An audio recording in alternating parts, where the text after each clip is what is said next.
ستائی ہوئی عوام کہاں جائے گی؟ ہمارے لیڈروں نے ہمیں اتنا کر دیا کہ سفید پوش بھیک مانگنے پہ مجبور ہو گئے ہیں۔ خدارا ایسا مت کریں عوام کے ساتھ۔ یہ جو کشتی لڑ رہے ہیں نا، عوام کے لیے کوئی مخلص نہیں ہے۔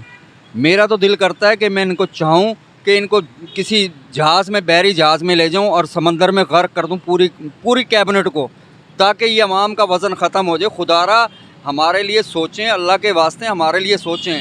کتنی مہنگائی کی بھی آپ لوگوں نے، ایک گھی کا پیکٹ نہیں خرید سکتا ایک غریب آدمی، وہ بیچارہ 700 روپے یا 800 روپے مزدوری لیتا ہے۔ کئی لوگ تو اگر آپ لوگ لیڈر ہیں، روڈ پہ آ کے ذرا سروے کریں، دیکھیں کہ ان بیچاروں کو 6 دن مزدوری نہیں ملتی، وہ کھڑے رہتے ہیں لائن میں۔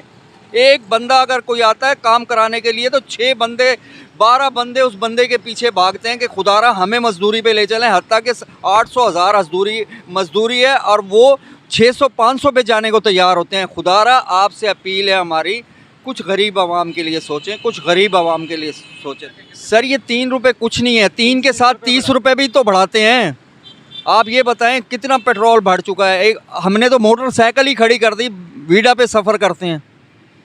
اب کیا کریں، بچوں کو نہیں لے جا سکتے کہیں کسی جگہ پکنک کے لیے، کہیں بچوں کو آؤٹنگ کے لیے نہیں لے جا سکتے۔ اتنی غربت ہے کہ بجٹ ہی نہیں پورا ہوتا ہمارا۔ ناممکن بات آتے ہی انہوں نے ریلیف یہ دیا ہے عوام کو، غریب عوام کو، وہ میرے خیال 450 روپے کا پیکٹ دے رہے ہیں گھی پہ۔ ابھی میں رشید آباد سے گزرا ہوں، وہاں اتنی لائن لگی ہوئے، نہ کوئی بیٹھنے کا طریقہ، نہ بیچاری عورتیں کھڑی ہیں، بچے کھڑے ہیں، مرد کھڑے ہیں۔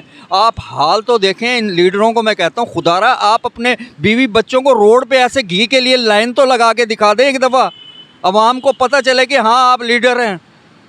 اللہ کے واسطے کچھ سوچیں اس عوام کے لیے، کیوں ان کو مار رہے ہیں؟ نہیں تو عوام کو مار دیں، نہیں تو خود غرق ہو جائیں۔